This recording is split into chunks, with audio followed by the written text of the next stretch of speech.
At 73 years old, when the world looks at George Strait, they often see the polished legend, the king of country, standing beneath blinding arena lights, the brim of his hat casting a calm shadow over a face carved from decades of music, discipline, and quiet dignity. But behind that calm, behind the image the public thinks they understand, lies a tragedy so deep, so unforgiving, that even time has struggled to soften its edges. The man who shaped the soundtrack of America has also carried one of the heaviest burdens life can place upon a human soul. And as whispers about his health and the silent suffering he endures become harder to ignore, the truth emerges with an almost painful clarity. George Strait's greatest story has never been the music he recorded. It has been the battle he survived. If you care about George Strait, if his songs have ever carried you through a heartbreak, a lonely drive, a quiet night on the porch, or a moment when life felt unsteady, then don't forget to like this video, subscribe, and stay with us. Because the journey you're about to hear is not simply the story of a musician. It is the story of a boy who grew up with silence instead of comfort, of a young man who clung to hope when nothing around him suggested he should, of a father who endured the darkest pain any parent can suffer, and of a legend who rose above it all, only to be tested again in his later years. This is the heartbreaking truth behind George Strait. Long before platinum records, before stadiums shaking under the weight of thousands of fans, before critics and awards and monuments, there was only a small Texas house, a rigid father, and a childhood shaped by a wound that never truly healed. George Harvey Strait entered the world on May 18, 1952, in Poteet, Texas. But it was the ranch land near Big Wells where he grew into himself, a place where the wind carried dust more often than comfort, where boys were taught to work before they were taught to dream. Life on the ranch was not picturesque or gentle. It was sweat before sunrise, blistered hands before breakfast, and chores that stretched longer than daylight. On that cracked Texas soil, a boy learned early that the world doesn't soften simply because you need it to. For George, the lessons came faster than most children should ever face. He remembered mornings when the air felt so cold it stung, when he and his older brother Buddy moved quietly so their father wouldn't have to say what both boys already understood. They were expected to step into shoes larger than their age allowed. Their father, John Strait, worked 2 jobs, teaching during the week, ranching during every other available hour. His sternness was not cruelty. It was survival. But for a child, survival often feels like distance. George rarely spoke of his mother, and when he did, the words seemed to drift away before fully forming. The truth, quietly known but rarely mentioned, was that she left when George was just a boy, packing her belongings, taking his sister, and walking out the door in a moment that carved itself into his memory with brutal precision. George and Buddy stayed behind with their father, learning not just responsibility, but a silence so heavy it settled into them like a second skin. That silence would stay with him for the rest of his life, on stage, in interviews, even in moments of triumph. People often described him as reserved, humble, or quiet. But those who knew the truth understood that quietness was the echo of a childhood where emotions had to be hidden because speaking them aloud didn't change anything. The loss of a mother is not a single moment. It is a long unraveling. It is the absence of a voice, a missing presence in the kitchen, a hug never received. It is the realization that some departures leave questions that no amount of years can answer. George learned to push his feelings inward, to bury what he could not understand. But even in that loneliness, something unexpected began to form deep within him. Something gentle, fragile, persistent. Music. It didn't arrive dramatically. It came like a whisper, a feeling that stirred when he listened to the radio, a spark that flickered when he heard melodies drifting from a neighbor's porch, a strange sense of belonging he couldn't find anywhere else. His father didn't talk about feelings, but he didn't stand in the way either. And so, miles away from any formal opportunity, George nurtured a small ember that would one day grow into a fire bright enough to change the world. By high school, he finally dared to touch that ember. The Beatles had taken over the radio. Young bands were forming in garages everywhere, and George, still quiet, still shaped by sorrow, found himself stepping toward something that felt like a door out of the life he'd been handed. He joined a small band with an unpolished sound and an even rougher rehearsal space. But inside that noise and chaos, something woke inside him. Still, country music didn't claim him immediately. It wasn't until he walked into a Texas dance hall, neon lights flickering, the air thick with dust and beer, the steel guitar crying with a truth that pierced through every layer of his guarded heart, that everything shifted, in the twang of the fiddle, in the slow ache of the melody, in the way strangers closed their eyes as if the music understood their pain. George felt something he couldn't ignore. He didn't simply hear country music that night. He recognized it, as if it had been waiting for him all along. But destiny rarely unfolds smoothly. The path toward becoming the king of country didn't start with applause. It began with uncertainty, exhaustion, and more than one moment when his dream felt impossible. After high school, unsure of his future, unsure of his place in the world, George enlisted in the army. Military life gave him discipline, but it did not quiet the restlessness inside him. When he returned home, the world felt both familiar and foreign.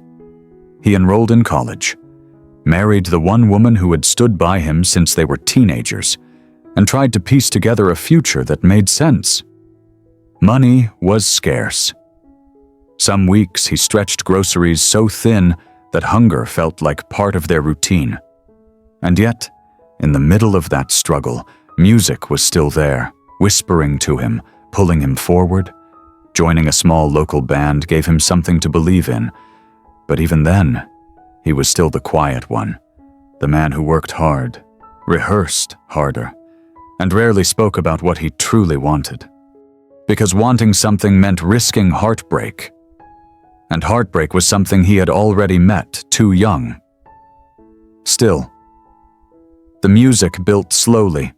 A gig here, a long drive there, a smoky bar filled with people who barely listened. Nights when he questioned everything, days when he thought about giving up. It was during that fragile time that he learned one of the most important truths of his life. Talent means nothing without endurance. And endurance was one thing George Strait had more of than anyone realized. But the heartbreak of his childhood never fully faded. It sat inside him, a weight he carried quietly, a reminder of how fragile love can be, how quickly a family can break, and how some wounds follow a man into adulthood no matter how far he travels. Those early scars shaped him.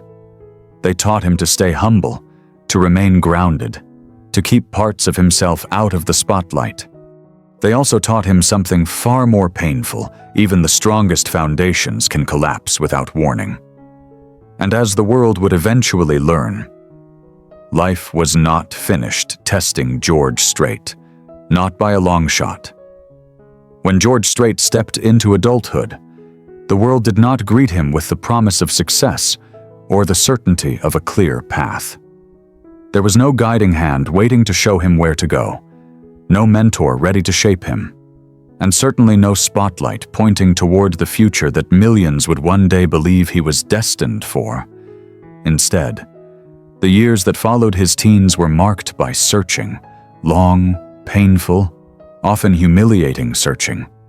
They were years defined not by applause, but by dead ends, empty pockets, and nights where the silence felt too heavy for any young dreamer to bear.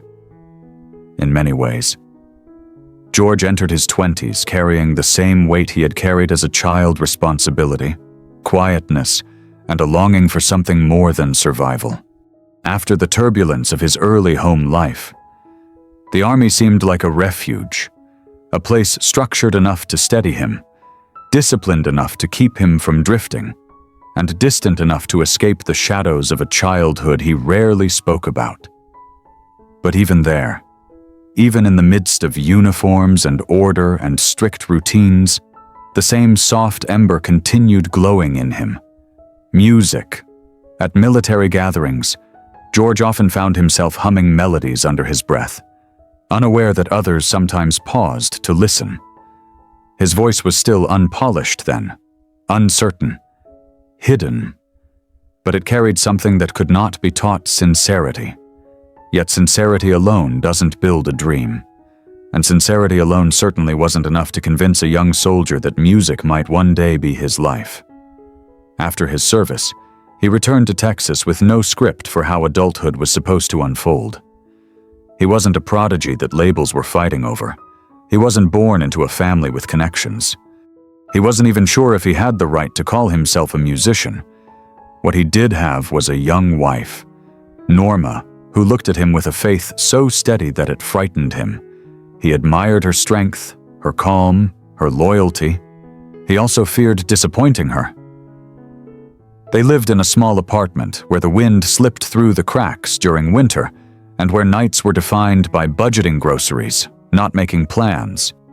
The kind of place where you counted coins twice before driving to the store, where a dinner of leftovers stretched across 2 days felt like success. There were no luxury distractions, no safety nets, just 2 young adults trying to hold their lives together with hope that was thinner than their bank account. During this fragile time, George did something that would unknowingly shift the course of his life. He answered a flyer on a college bulletin board. A local band looking for a singer? The audition was hardly glamorous.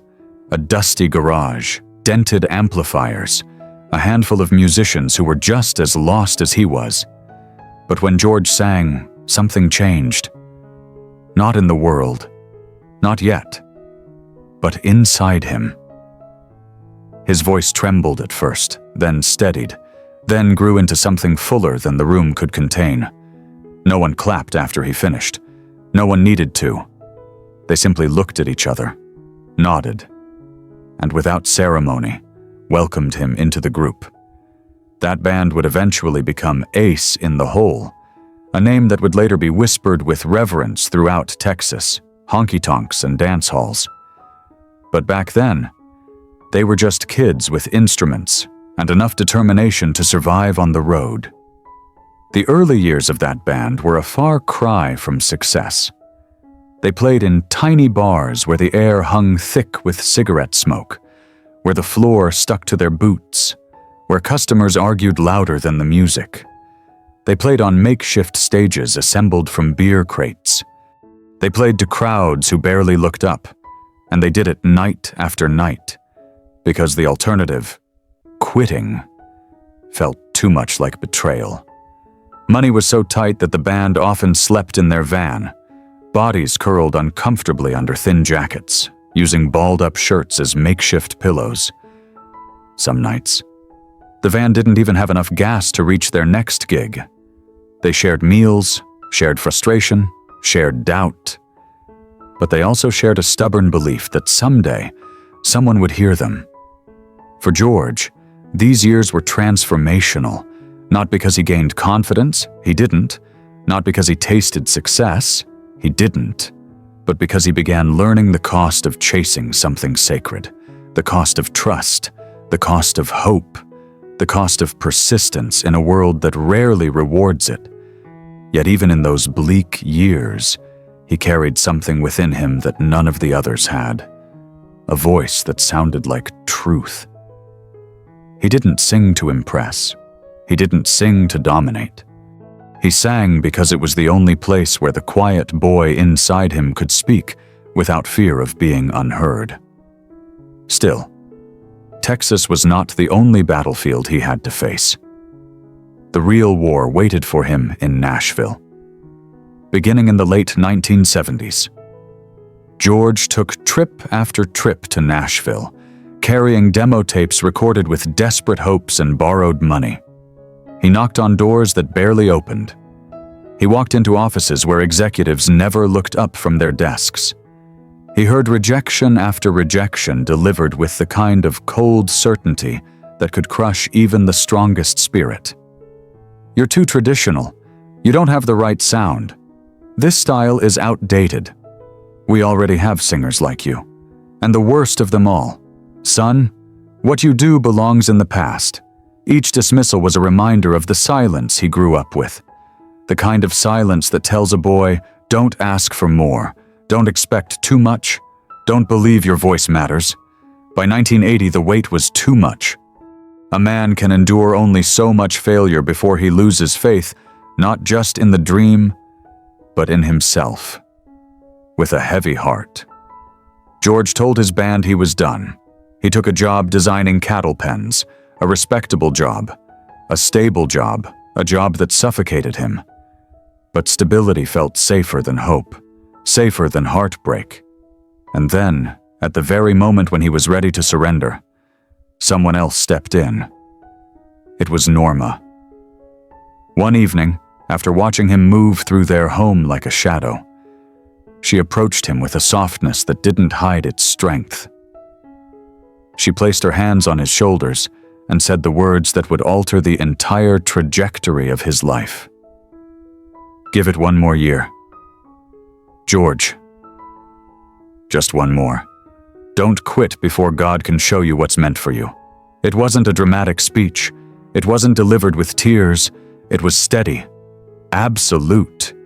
And because George trusted her more than he trusted himself, he agreed. That single year, the year he almost walked away, became the hinge on which his entire life turned. Because in that final attempt, he met Irv Woolsey, a former MCA executive who didn't just hear potential in George, he heard inevitability.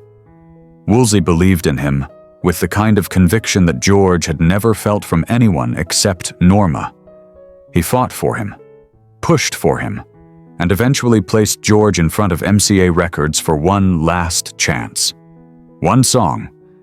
That was all they offered. One chance to prove that the past still had a voice. That song was Unwound. And when it hit the radio in 1981, everything changed. But before that golden door opened wide, George Strait had lived through years of rejection so relentless that most men would have given in.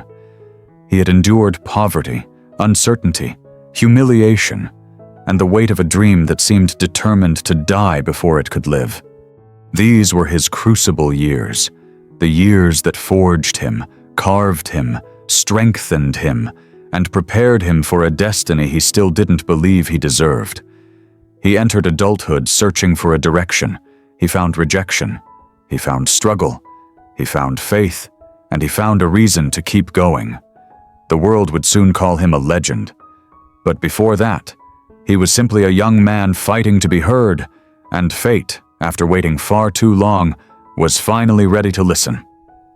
When Unwound hit the airwaves in the spring of 1981, George Strait wasn't sitting by the radio waiting for a miracle. He had learned long ago that waiting brought more disappointment than reward. He was in Texas, quietly preparing for another modest performance, still unsure whether the one-song gamble MCA had offered him would change anything at all. He understood how fragile hope could be. He had seen it fall apart too many times.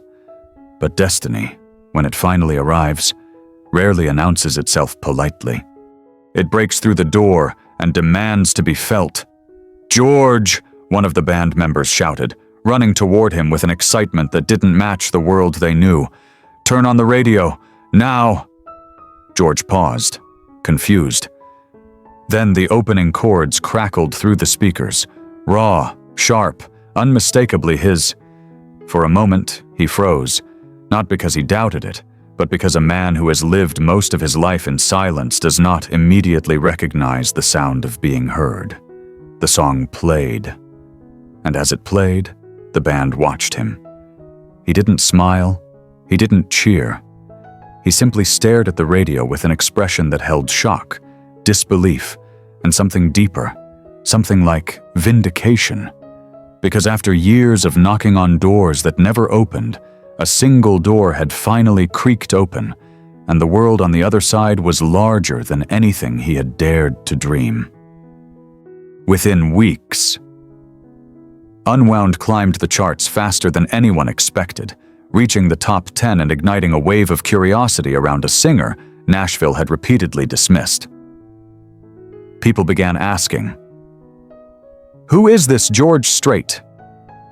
The question echoed across radio stations, honky-tonks, and country music circles. Phone calls multiplied. Record executives who once ignored him now scrambled to schedule meetings.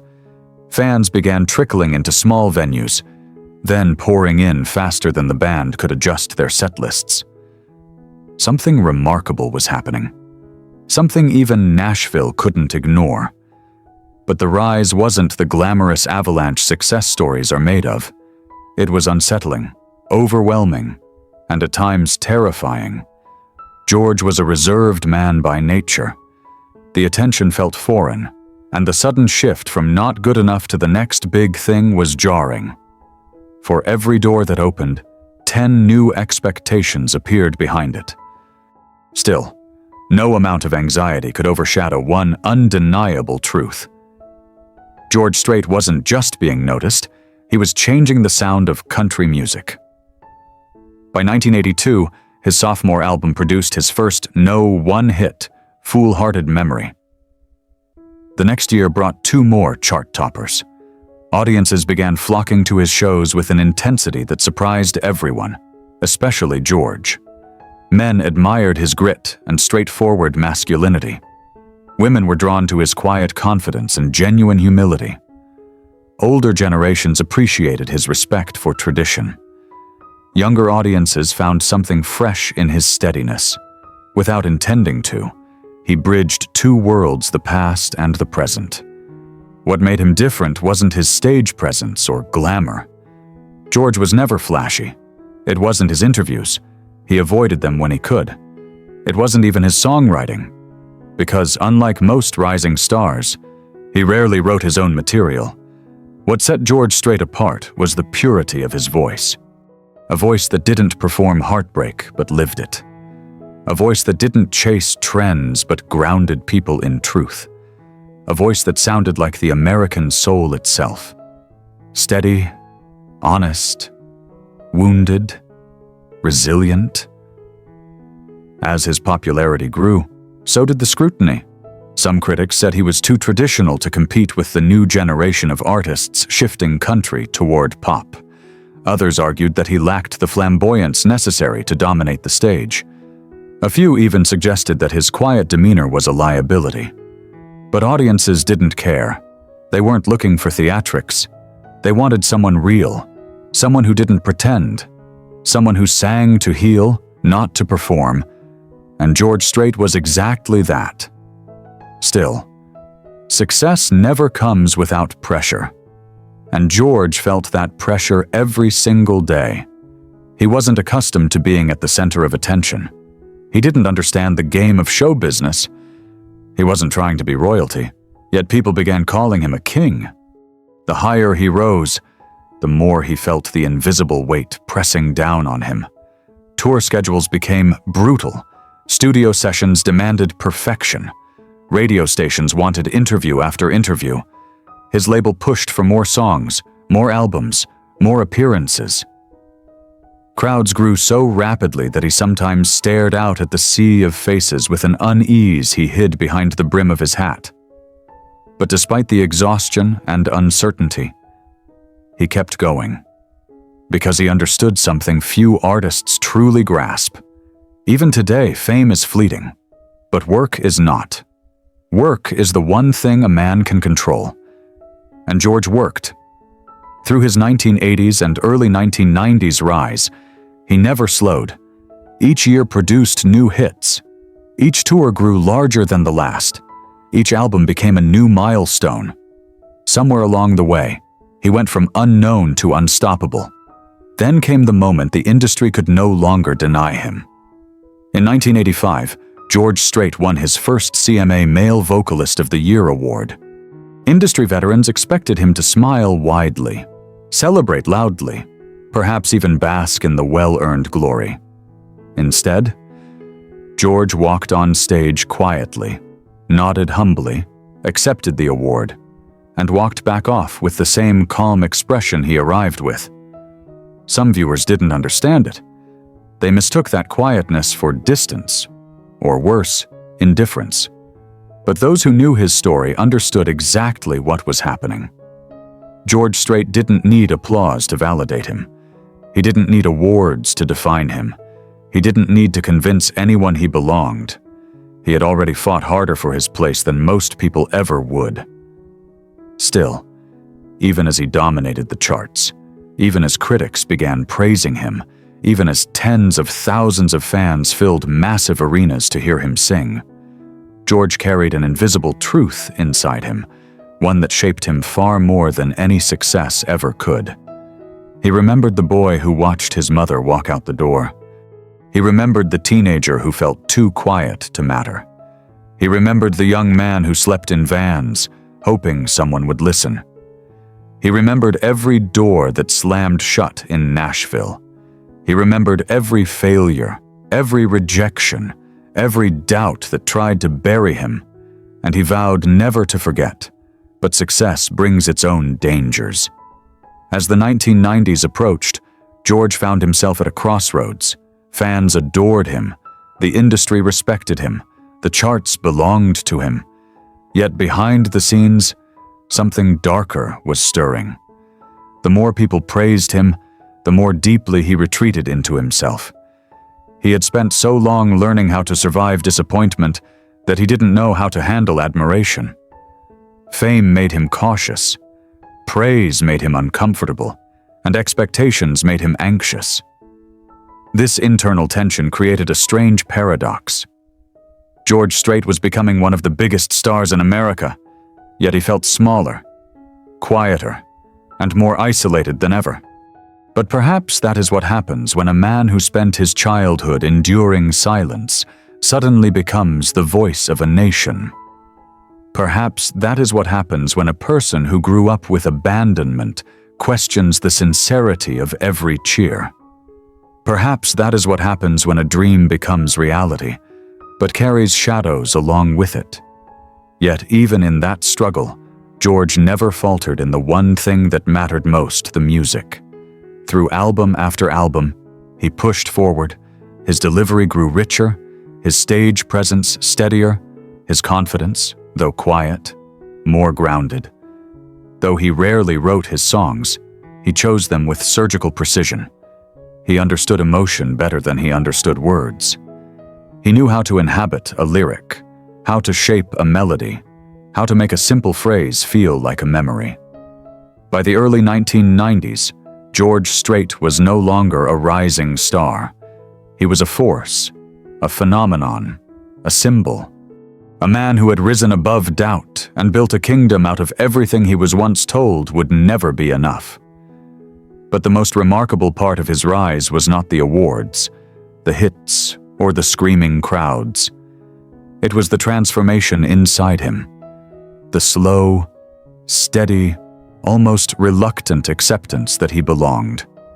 For the first time, he allowed himself to believe what the world had been shouting for years, that he was extraordinary.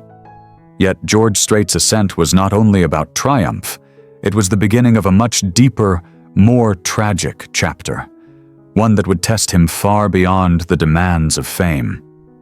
Because for every victory he celebrated, life was quietly preparing battles he never saw coming. And soon, the man who conquered country music would have to confront a heartbreak no success could shield him from. By the time the 1990s unfolded, George Strait was no longer simply a rising artist or a promising newcomer. He had become something much larger, an emblem of country music itself. His songs filled radio stations across America. His albums sold in numbers so staggering that even industry titans paused to take notice. And his voice had become a constant companion in trucks, diners, ranch houses, and lonely hearts from Texas to Tennessee. He didn't just sing country music, he anchored it. Yet with every chart topper, with every award, with every stadium that roared his name, the unseen cost of such a meteoric rise pressed harder against him. Fame gives, but it also consumes. It lifts, but it also isolates. And for George, whose heart had never fully healed from childhood wounds and whose spirit had always leaned toward quietness, the glare of the spotlight began to feel less like warmth and more like exposure. Success had come quickly, too quickly, in an era where many artists needed scandals, headlines, or elaborate performances to command attention. George did nothing except show up, tip his hat, and sing. And that was enough. Enough to sell millions of records. Enough to secure awards year after year. Enough to give him the nickname he never sought, the King of Country. But kings, real or symbolic, rarely live without pressure. As George entered the height of his career, the demands became unrelenting. Touring schedules expanded to hundreds of miles a week. Concerts grew so massive that sometimes it took him minutes just to absorb the sound of the crowd before he could begin. Studio sessions stretched long into the night. Interviews were squeezed into every spare hour. Every gesture, every sentence, every silence became subject to interpretation. And underlying it all was a truth he never said out loud. George Strait was exhausted, not creatively. His passion for music remained intact. Not professionally, his dedication never wavered, but emotionally, spiritually, privately.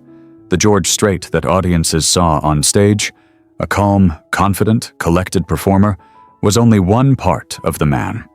Off stage, he was someone else entirely, someone quieter, someone more fragile, someone who felt the weight of expectation settle deeper into him with each passing year. He lived in two worlds, the world the public adored, and the world only his family and closest circle saw, a man trying to hold on to himself while millions of people pulled his name in every direction. The higher he climbed, the more he felt the strain of balancing both. One of the earliest signs came in the mid-1990s. Though his career was flourishing, George began turning down interviews, not because he was arrogant, not because he felt superior, but because he felt emotionally depleted. He didn't want to dissect his life. He didn't want to explain himself. He didn't want to feed the hunger of an industry that demanded access to every inch of him. He wanted silence. He wanted peace. He wanted a life outside the myth. But fame does not let go easily. As the years went on, George found himself constantly followed by a paradox. The more beloved he became, the more isolated he felt. The people who cheered for him didn't know him. The writers who praised him didn't understand him. The label that depended on him didn't protect him. Even success itself felt double-edged. For each accomplishment, there came a whispered question in his mind. If I stop, will they forget me? If I slow down, will everything I built disappear? These were the thoughts of a man who never believed he deserved the pedestal he'd been placed on. And yet, if there was one thing keeping him grounded amid the chaos, it was his family. Norma, the woman whose unwavering faith had lifted him more times than anyone knew, and their children, who gave him a reason to return to himself after being stretched thin by fame. But even the comfort of family couldn't shield him from the reality of success. His life was no longer his alone. His time was no longer unrestricted. His privacy was no longer guaranteed. He lived in a world where one wrong step, one misunderstood comment, one moment of vulnerability could become headline news. Even the hat he wore became a signature that people felt entitled to judge too low, too simple, too traditional, too bland. George never asked to become a symbol, yet the world made him one anyway. The burden became clear during award shows. While other artists thrived on the attention, laughing, joking, reveling in the spotlight, George often appeared uncomfortable. He wasn't cold, nor was he rude. He was simply overwhelmed. The expectations, the noise, the lights, the pressure, all of it pricked at the sensitive parts of him. The more he achieved, the more intensely people watched him, and the more intensely they watched, the more he withdrew. But for all the internal battles he faced, George Strait continued to deliver masterpiece after masterpiece. His performances grew more refined. His vocals deepened with age, carrying an emotional weight that no young artist could replicate. His presence became iconic, still and steady like a tall tree in the wind. Yet behind the scenes, the cost of maintaining that image grew heavier. Stardom is not kind to men who crave simplicity. Fame does not protect the gentle-hearted. And George, for all his strength, was a gentle-hearted man. During this period, jealousy and resentment from within the industry also began to surface. Some artists muttered behind closed doors that his success was too effortless, that he didn't play the game, that he refused to adapt to trends, that he didn't deserve the title he carried. Others felt overshadowed by his consistency, threatened by the idea that a man who avoided the spotlight could dominate it so entirely. Fans adored him, but not everyone celebrated him, and the whispers reached him. They always do. People accused him of being too private. Others said he was too stiff, too traditional, too quiet, too unwilling to expose his personal life. They misunderstood something essential. George Strait didn't build walls to keep the world out. He built them to protect the parts of him that fame had not yet taken. Yet the pressure kept rising. Sold-out tours turned into obligations rather than celebrations. Every city expected perfection. Every crowd wanted the night of their lives. Every promoter demanded a spectacle. But George was not a spectacle. He was a storyteller, a man who sang with the weight of life pressed into every note.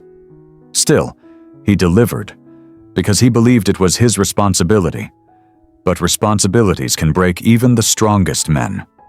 The late 1990s pushed him to the edge. Years of emotional suppression, the weight of fame, and the crushing pressure of being the face of an entire genre tightened around him like an unrelenting grip. And the world didn't know. Fans saw the cowboy hat, the smile, the stage lights.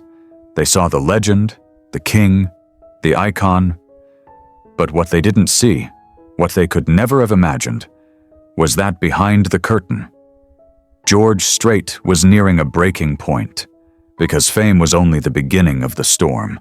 A much darker, more devastating tragedy was waiting for him. A heartbreak so profound that it would shake the very foundation of who he was. Everything he built, every song, every success, every triumph was about to be tested in a way no man, no father, no human being should ever endure. The world knew George Strait, the superstar. They did not yet know George Strait, the grieving soul.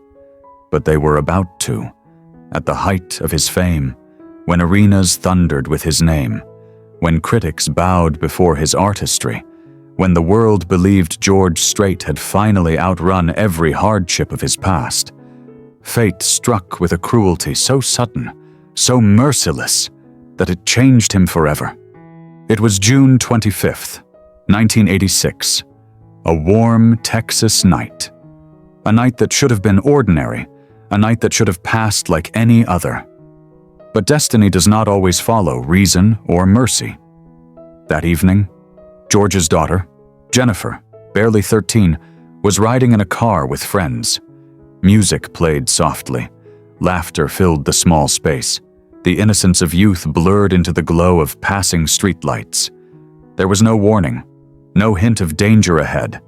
And then, Impact.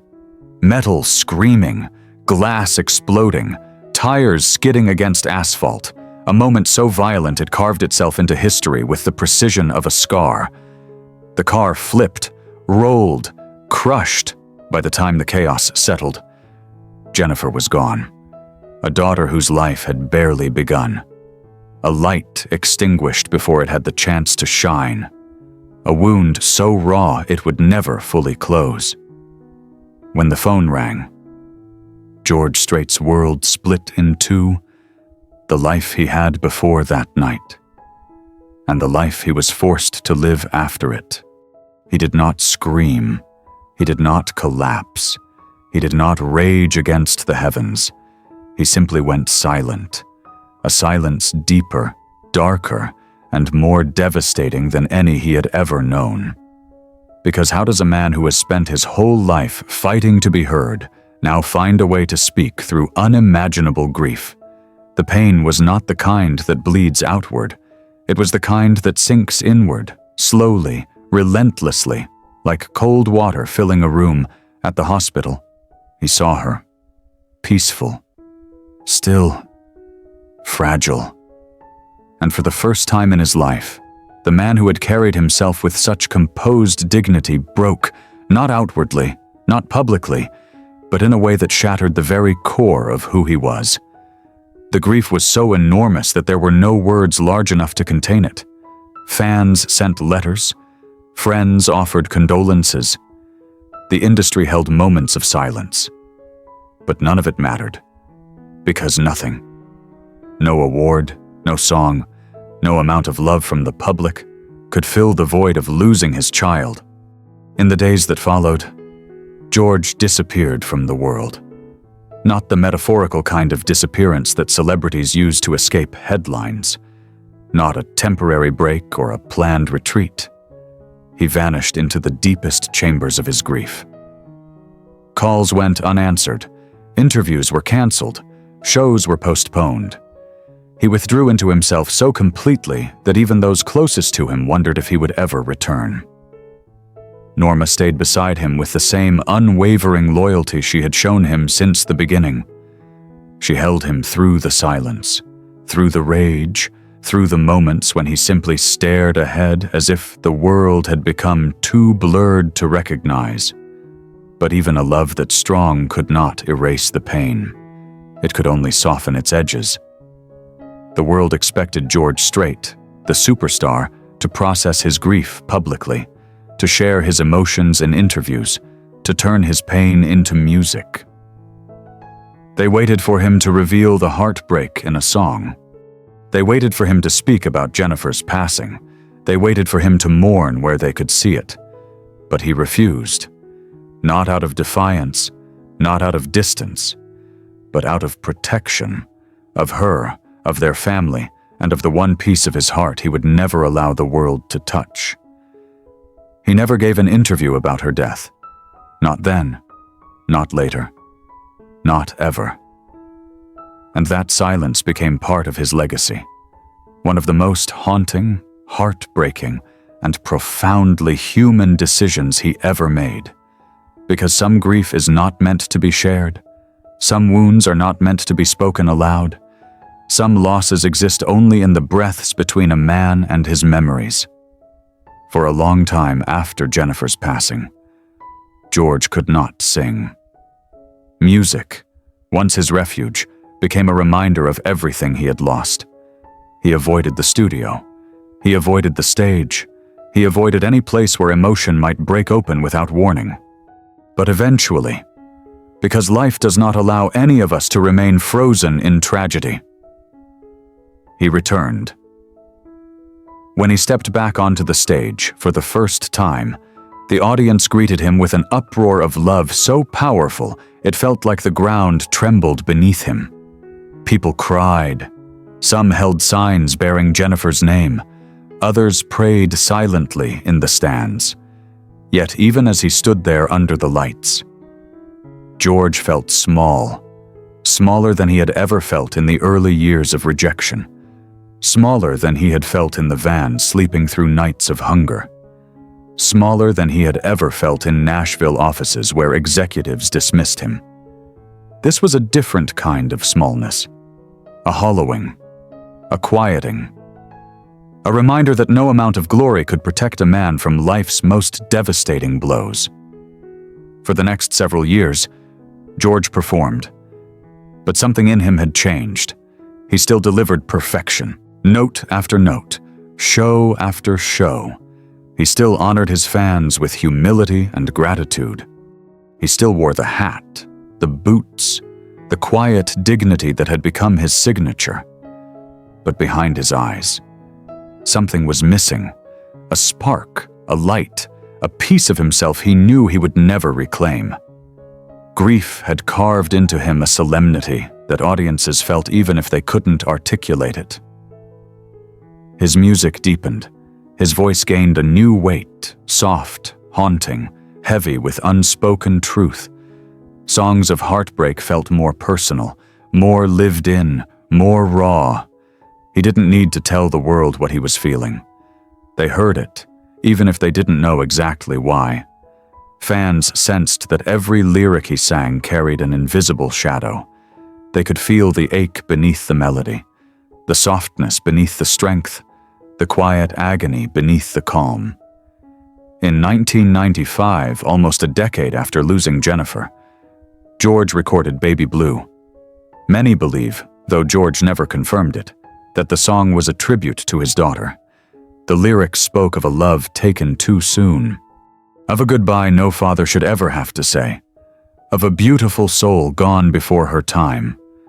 The world wept with him, even though they didn't fully understand the private ache that shaped those notes. Throughout the 1990s and into the 2000s, George continued to deliver hit after hit. His career flourished, his legend grew, his name became untouchable. But fame could no longer reach him on an emotional level. He had built a wall so carefully, so silently, that even the industry marveled at how private he remained, despite being one of the most beloved figures in American music. And underneath that wall lay the truth. He was still a father grieving. He always would be. Later in life, George would face new health scares, whispers about his retirement, and moments of physical exhaustion that tested his resilience. But none of those challenges compared to the night his daughter left the world. It was the tragedy that reshaped him. The tragedy that humbled even the king of country. The tragedy that made a nation realize that behind the voice, behind the legend, behind the hat, was a man carrying a pain deeper than fame, deeper than music, deeper than memory. George Strait learned long ago that life does not promise fairness.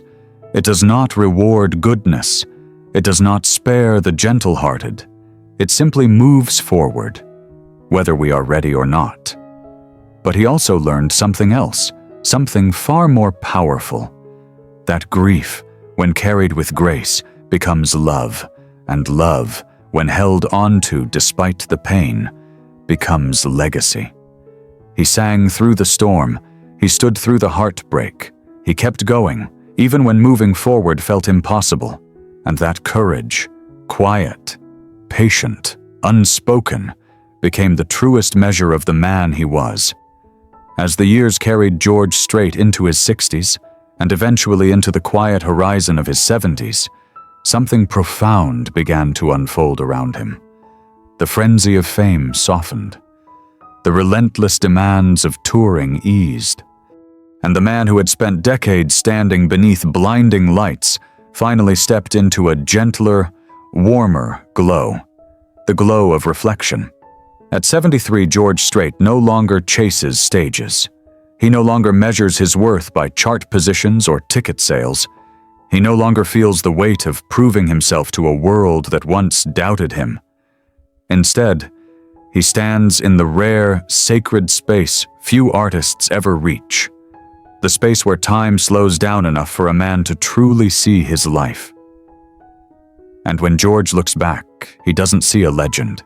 He sees a long road built from struggle, sacrifice, silence, heartbreak, and grace. A road that felt endless when he was 20.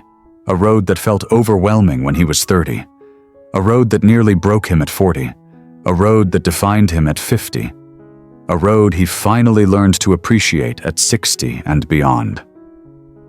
Today, he walks that road not with the hurried steps of a man fighting to rise, but with the calm of someone who finally understands the meaning of every mile. In recent years, George's life has shifted away from the roar of arenas and toward the serenity of the ranch, the place where he feels most connected to the earth, to himself, and to the memories he carries.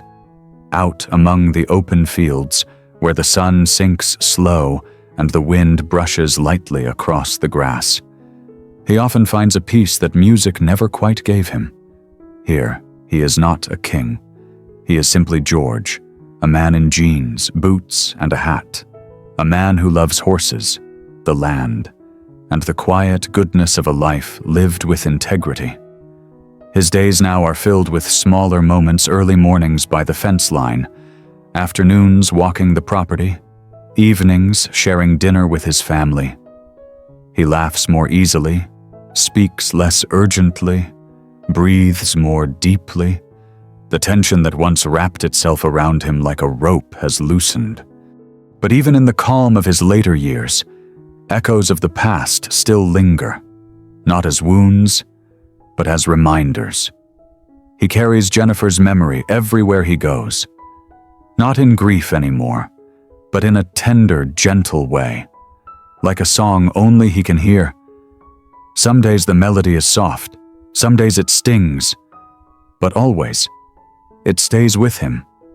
He keeps her alive in silence, through the choices he makes, the love he gives, the humility he embodies. His way of honoring her is not through interviews or grand gestures, but through living in a way she would have been proud of. And that is something profoundly human.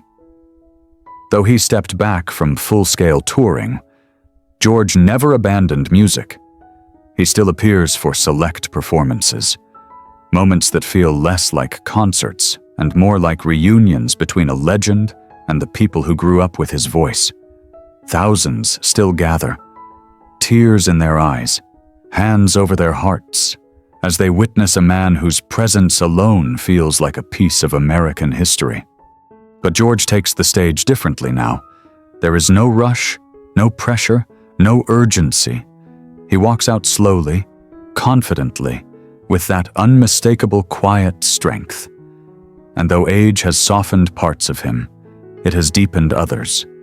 His voice now carries the weight of a lifetime, not the fresh charm of youth, but the resonance of a man who has lived fully, lost deeply, and survived gracefully.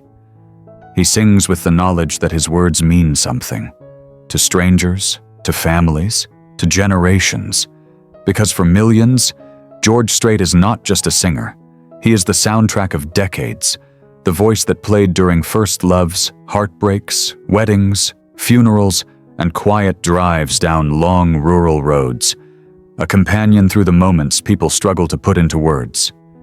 And perhaps that is the greatest gift an artist can offer, a safe place for others to feel. As he reflects on his legacy, George does not boast or claim greatness. He never has. Instead, he speaks of gratitude, gratitude for the fans who stood by him, for the musicians who believed in him, for the life music gave him, and for every moment that shaped him, even the painful ones. He knows the world sees him as a giant of country music. He knows they call him a king. He knows his name will remain long after he is gone. But he sees himself differently. He sees a simple boy from Texas who avoided the spotlight even as it chased him. He sees a husband who leaned on his wife more times than he can count. He sees a father who loved deeply and still carries the ache of what was lost. He sees an artist who didn't set out to change country music. He just refused to abandon the truth of who he was. And maybe that is why his legacy feels so indestructible. He didn't build it on fame. He built it on heart. In these later years, George often speaks softly about time, how it moves, how it reveals, how it heals. He understands now what he could not have understood in his youth, that life is not measured in albums or awards, but in moments of courage. The courage to try again when the world rejects you. The courage to stand still when fame tries to swallow you. The courage to grieve in private even when the world demands your pain. The courage to walk forward when your heart feels too heavy to lift. And the courage to forgive life for its cruelty. At 73, George Strait is not a man broken by tragedy. He is a man shaped by it, softened, deepened, made wiser by the storms he survived. His legacy is not merely a musical one, it is human. A reminder that greatness is not loud, that resilience is not dramatic, that strength is often quiet, that the truest legends are the ones who never ask to be called legendary. When his time eventually comes, many years from now, one hopes, the world will not mourn only the loss of a country icon. They will mourn the loss of a rare soul. A man who lived with dignity in an industry that often devours it. A man who protected his family in a world that demands access to everything. A man who proved that humility and greatness can coexist. And long after George Strait's voice falls silent, the stories of his life will continue to echo across time, not just through vinyl records or streaming playlists, but through the people who found parts of themselves in his music. The ranch will still stand, the fields will still breathe, the sky will still stretch wide over the Texas horizon, and somewhere in that quiet, the spirit of a little girl with baby blue eyes will be felt like a soft wind brushing through the grass. A reminder that love, even when interrupted, never truly ends. George Strait's life is a testament to many things, to perseverance, to heartbreak, to love, to resilience, to the quiet heroism of simply continuing. But above all, it is a testament to the power of a voice that healed a nation, because it came from a heart that was broken, mended, and still willing to love. In the end, George Strait is not just a legend, he is a lesson. A reminder that even the greatest among us are human. A reminder that pain does not have to define us. A reminder that legacy is built not in the spotlight, but in the soul. His journey proves something profoundly beautiful. That life, no matter how tragic, can still be lived with grace. And that even the heaviest heartbreak can become a story that inspires millions. This is the tragedy and the triumph of George Strait. A story not of a king, but of a man who learned to carry both sorrow and hope in the same steady heartbeat. In the fading light of his 70s, when the noise of fame has softened into memory and the clamor of the world feels distant, George Strait often stands alone on the back porch of his ranch, watching the sun settle over the Texas horizon. There's a quiet there, not the lonely silence he once feared, but a peaceful stillness that comes only to those who have survived life's sharpest edges. He has become the kind of man who no longer needs the world to understand him, a man who has already given everything he could give, a man who has nothing left to prove. And yet, the very fact that he still stands, calm, humble, unshaken, is its own miracle, because life tried, more than once, to break him. It tried when he was a boy abandoned without explanation. It tried when Nashville dismissed him as too traditional. It tried when fame threatened to swallow his quiet spirit whole. It tried with the unbearable loss of his daughter, a wound that would have destroyed a lesser man. But George Strait did not crumble. He did not surrender. He did not let bitterness make a home in him. Instead, he carried on with a strength that didn't roar, it whispered. He honored his daughter not by turning grief into spectacle, but by turning silence into love. He honored country music not by chasing trends, but by honoring its roots. He honored his family not by speaking loudly, but by standing faithfully beside them. With each passing year, he has grown more aware of something most people never learn, that the true measure of a life is not found in how high you rise, but in how gently you walk through the world once you get there. His later concerts feel different now. Not grand, not extravagant, but intimate, almost sacred. When he sings, the audience leans in, knowing they are witnessing something that won't last forever. His voice carries the softness of a man who has faced the worst and chosen, somehow, to still believe in goodness. And that is why his legacy is untouchable. Not because he is the king of country, though millions call him that. Not because he has more #1 hits than anyone in history. Not because his music stretches across generations like a bridge built from emotion, but because he lived his life the way he sang his songs, with honesty, humility, and a quiet grace that refused to fade. The world will remember the legend. George Strait, the icon, the unmatched voice, the symbol of country music. But time will also remember the man gentle, private, devoted, scarred, resilient, a man who survived tragedy without losing his tenderness, a man who carried grief without letting it harden him, a man who understood that legacy is not applause, it is impact. And long after the final notes of his career drift into the wind, his story will remain, not as a tale of fame or success, but as a reminder that the human spirit, fragile, flawed, miraculous, can endure far more than the world believes. George Strait's life began in hardship, rose through fire, broke under tragedy, and healed in quiet perseverance. And that is why his final lesson is so powerful that even the deepest heartbreak can lead a man toward a gentler, more meaningful destiny. A destiny built not on crowns, but on courage.